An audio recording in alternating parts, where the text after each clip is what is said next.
Hello everyone, this is Hadrian. Thank you for watching. Let's play some more Crusader Kings II in our Lord of the Scots series. Welcome back everybody. This now begins part 2 of Lord of the Scots, which is a very special series for me for a couple of reasons. I want to have a soapbox moment for a minute here, so feel free to skip forward a few minutes in the episode if you're just itching for gameplay. But I really want to talk to my subscribers for a second, those who have been following the series, especially those who have been waiting for part 2 to begin. So this is a special series to me for a couple of reasons. First of all, I've wanted to play Crusader Kings on the channel for a long time. It fits right in with my goal of telling stories with the series that I play, but also having a minimalist style of recording, as you guys have always seen from my channel. It just, with the historical strategy and all the kind of uncontrollable random elements that pop up, it's just been amazing. And also this series, having you guys openly offer feedback because I'm openly inviting feedback. It's very different from the series that I've done in the past, and it's been a lot more fun than I was expecting it to be. And I was going into it nervous because I'm not as good at Crusader Kings II as I am at some of the other games that I play, and I'm not very good at anything that I play on this channel. But I was nervous going into this one, but it just has really defied my expectations. But another reason that this is an important series to me is this was the first series that I started on my channel's new content rotation system, which you guys have, I make that sound so official. It's not that complicated, I promise. It just means that in each time slot, and I have 2 of them, and these changes are offset by 10 days, I change content every 20 days.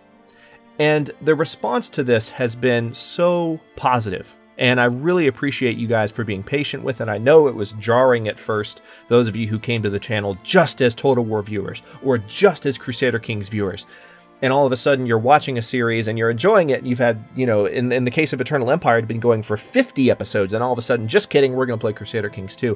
And time flies. We're already back to part 2 of Lord of the Scots. Now, of course, if you're watching this in the backlog, it doesn't matter. You might have just finished watching episode 20 and episode 21's already available. And believe me, the people from the present, while I'm recording this, are shaking their fists at you because you get to watch it straight through, which is the advantage of watching series in the backlog now that I have this content rotation system. Another advantage of it, another big bonus, I think, for the channel, considering that I'm now using that system. But I just want to say thank you to everyone who has been looking forward to watching the series again. Thank you to everyone who has been offering feedback on it. And without further ado, we're about 3 minutes into the video. I don't want to talk too long before I actually, play the game. So we're going to jump in. I will make one little technical note. You might mention that you might notice that I sound a lot different than the last episode. I probably sound louder, I sound clearer, and you might also notice that there's less background noise. I've made not 1 but 2 upgrades to my audio setup since I last saw you in Crusader Kings II. So please offer your feedback on how it sounds. Hopefully it will be all positive, as the feedback generally has been on the upgrades so far. The latest upgrade will do away with a small issue I was having with the last upgrade, which is that some of my sound was getting cut off by the noise gate that I was using, and that's not what you want. I want the background noise to be gone, but I don't want any of my voice to go away. So I believe my current settings are accomplishing that quite nicely, but I would love your continued feedback on how everything's going. So anyway, now that I'm almost 4 minutes in, let me actually play the freaking game. So now I think it's a good time to review where we are, because frankly, I need the review. I haven't played this for a while. I did spend a little time trying once again to play as the Byzantines. Oh, look what the Byzantines are accomplishing here. The Byzantines are actually expanding from this direction. That's surprising and awesome. How great would it be if the Byzantines pulled off the resurrection of the Roman Empire while we were playing this? It's not going to happen. It's very rare. I don't know that it's ever been done by the computer. You guys can let me know in the history of Crusader Kings II, but that sure would be awesome if they somehow pulled that off. I spent some time playing as the Byzantines. I am getting better and better at it, thanks largely to your advice, and that was fun.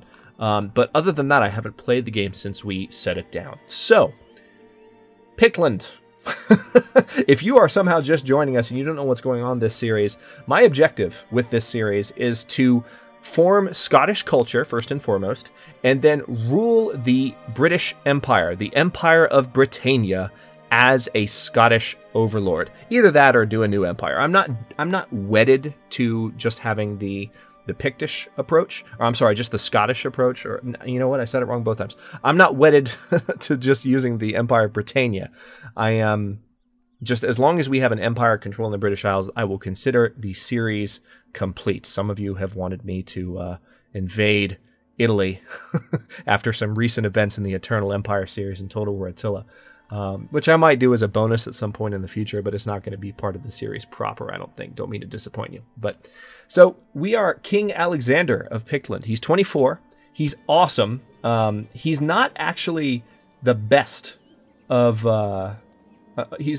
unfortunately, he's not the best of the sons of the previous king. The previous king, of course, was King Ewan the Lion, who was one of Pictland's greatest kings so far, and it was really unfortunate that he died when he did. But his siblings, where are you? Duke Alessander, who we've now given the posting of the Duke of Fortriu to.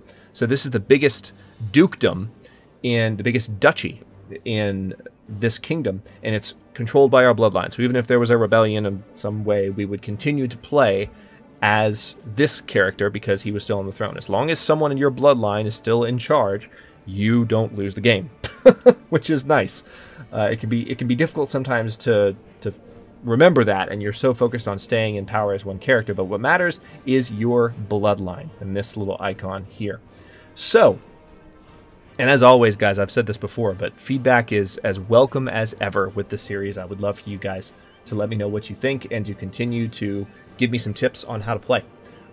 Because I'm always learning. Crusader Kings II, there's so much, and the series has done well so far with that model. So I just want to make sure that invitation is just as clear as ever, because this is an interactive Let's Play, even more so than my other content on my channel. So, Duke Alessander, like I said, he's actually the better character because he's a genius. He's just an amazingly good character. That being said, King Alexander is not bad. He's ill at the moment. Forgot about that. That'll be interesting. But he's brawny, which gives a really nice martial bonus, diplomacy bonus, health bonus, so that should offset a little bit the fact that he's ill, and hopefully he'll recover a little bit faster because he's brawny.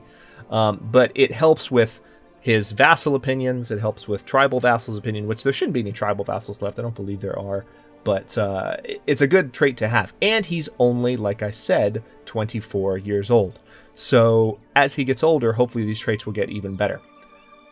So that's where we are. We're currently trying to conquer Ireland to where we have a good number of men and are able to think more seriously about taking over the entire British Isles. So where were we? We've got our Chancellor currently trying to fabricate a claim. Is that what he's doing? I think that's what he's doing.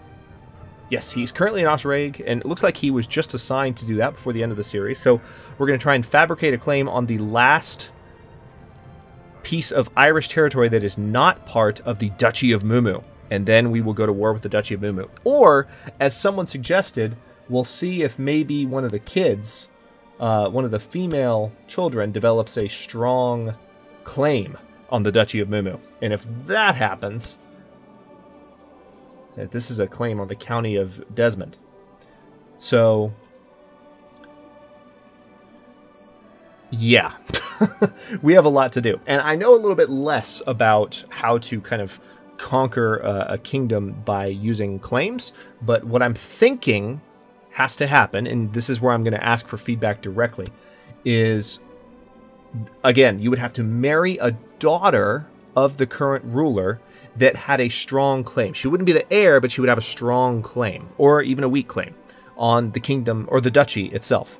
And if you were able to marry her into your family, you could then press that claim and bring that territory into your domain. I think that's how it works. I've literally never conquered territory in Crusader Kings II that way, but it was pointed out to me by a couple of commenters that with my current level of skill and understanding of the game, it's probably time to step up to that kind of gameplay. So feel free to continue to give me feedback, helping me along. So let's have a look at the titles we can create. We can create the Kingdom of Ireland, which I noticed previously, which is actually interesting. If I created this, the only issue with creating this kingdom, I talked about this previously, is that we don't have an empire title yet. So although this is tempting because it would allow us to conquer the Duchy of Mumu in one fell swoop because we have claim to this entire area, I think it would do that anyway. It would definitely allow us to declare wars without fabricating claims, which would be a step in the right direction. The reason I'm not going to do it is, again, we don't have a higher title then king. So as soon as there were 2 kingdom titles, especially with our current inheritance laws, which are set at, let's see, what do we need? We want to switch to primogeniture. One of these must be true. Yes, that's right. We need maximum crown authority. Really? Do we need absolute crown authority to have primogeniture? Because that's going to take a while. Okay, it can have high crown authority. So I need to get it up by 2 more levels. So it's going to be a while before we have primogeniture set up. So at least until that is set up, declaring the Kingdom of Ireland is not an option. But in the meantime, we can still conquer more land. Let's go ahead and unpause things. We also have an invasion inbound. High Chief Imed of Brunswick is going to try and invade us again. That, I believe, is a... yes, it's another Germanic pagan invasion, so all of Britannia will come to our aid there and help push away, as they have, I think, in 2 previous times in this series. So our vassals are currently pissed at us. Another thing that I need to change... or I need to work on, is we need to have Scottish culture set up. But basically the way this works is I need to have someone who is not Pictish in charge of a Pictish territory. Let me read this comment from one of my more prominent commenters and advisors in this campaign, Dragatus. You won't get Scottish culture on the Isle of Man, which is where I had tried to set this up before the series went on hiatus. That's because the current culture on it is Welsh, not Pictish. So when we look at INC menu, you can see that it's Welsh just by clicking on it there. To get Scottish culture, you need a foreign ruler holding a Pictish province. Okay, so we need a province that is definitely Pictish. For instance, see, it looks like Ulster is definitely Pictish. So if we gave, let's see.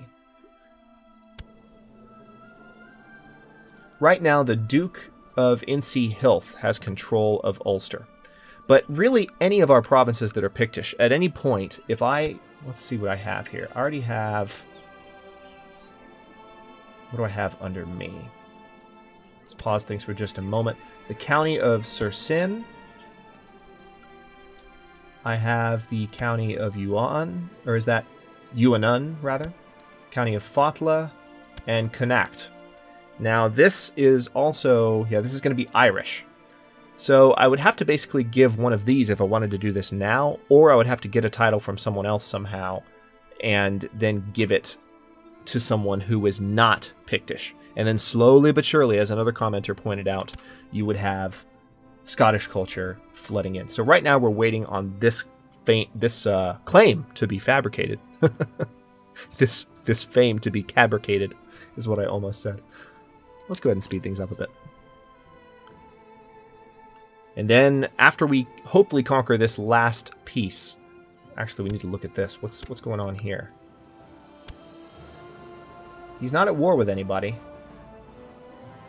but there are armies raised, which implies that he might... I wonder what's going on there. Yeah, he's definitely not at war with anyone. You would see it in his diplomacy indicators. The Earl of... yeah, this is the king of Mumu. Actually, it's interesting that he's... Yeah, he's called king, but it's a petty kingdom, which is a duchy. So he is one rank below me. Otherwise, if he was an actual king, you would see the ring around his character look a little bit different. It would look like this. It would be gold, and this one is still silver. It's the bejeweled silver that lets you know he's just a lowly duke compared to us. I wonder if...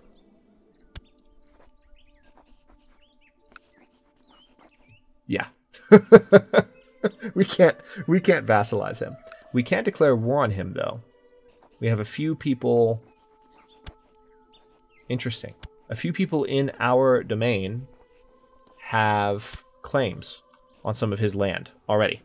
So as long as I gave the land to that character, I could potentially conquer that land.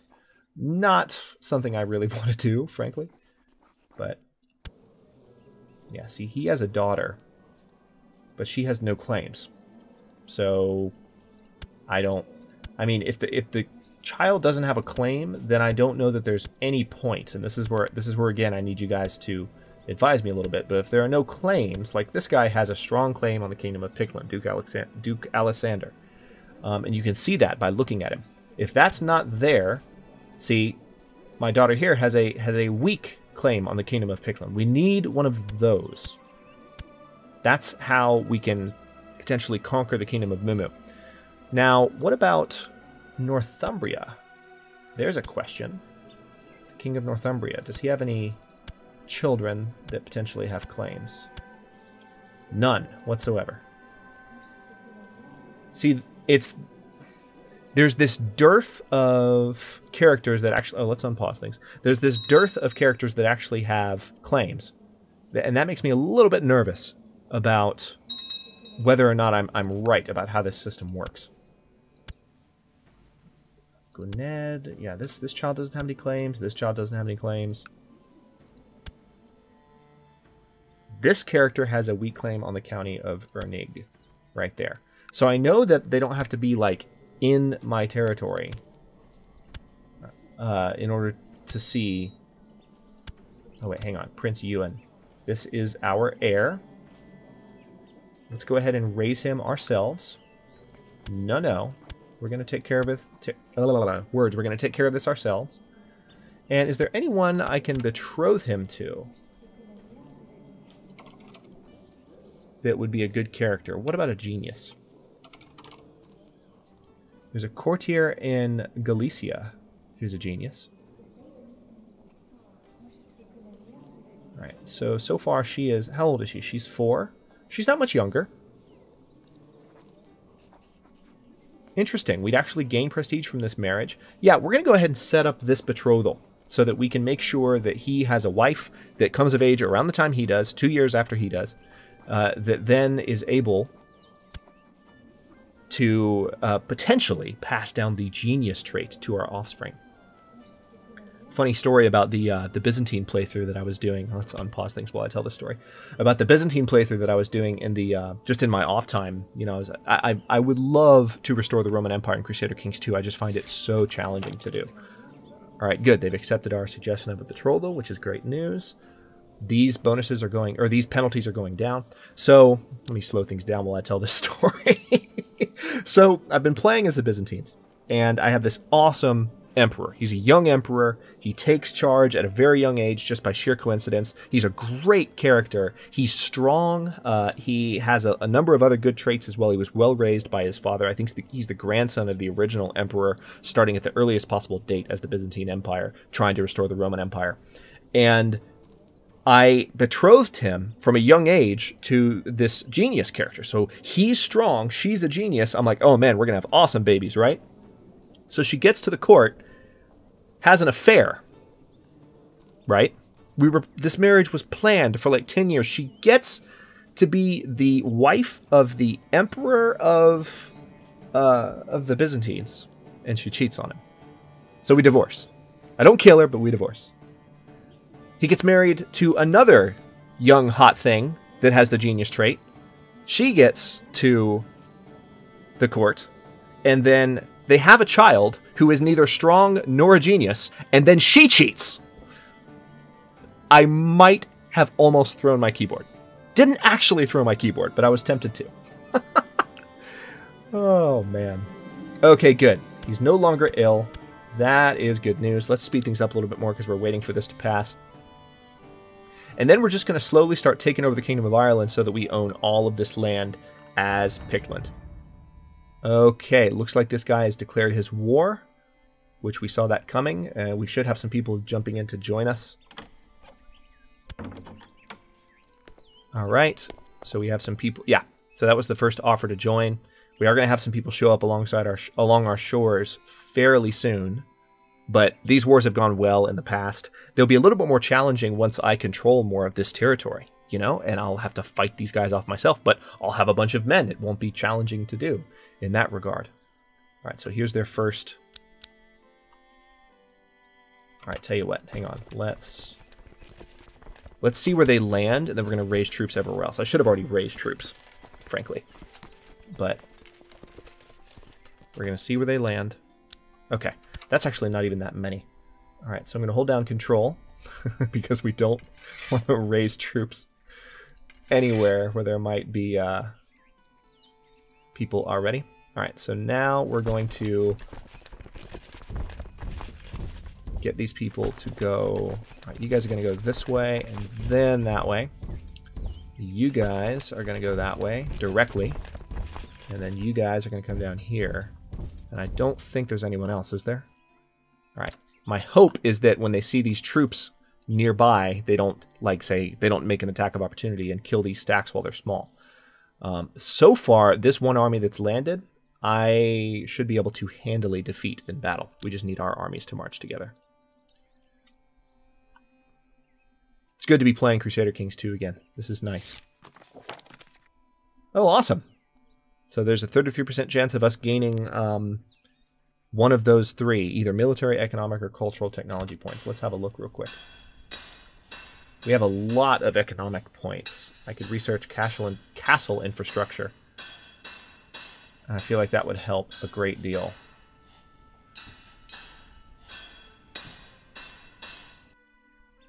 Trade practices seems like it would also be good. Improved keeps may be best.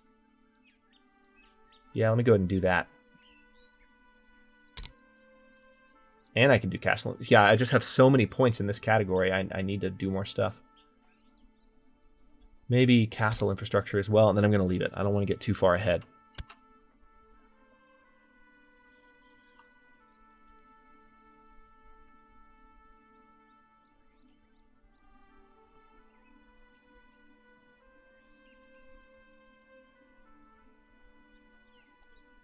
Okay, so our men are almost in one place. Well, kind of.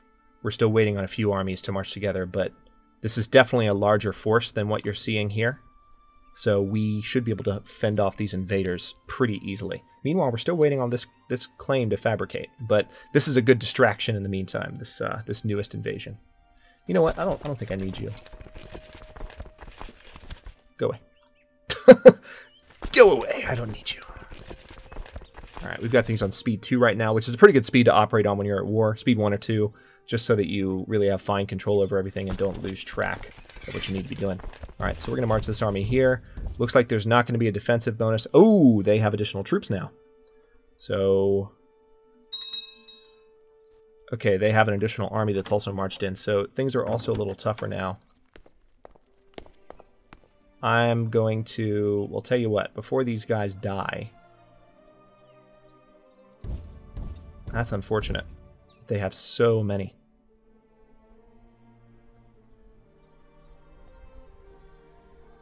Let me see if I can get my allied forces to join up with me.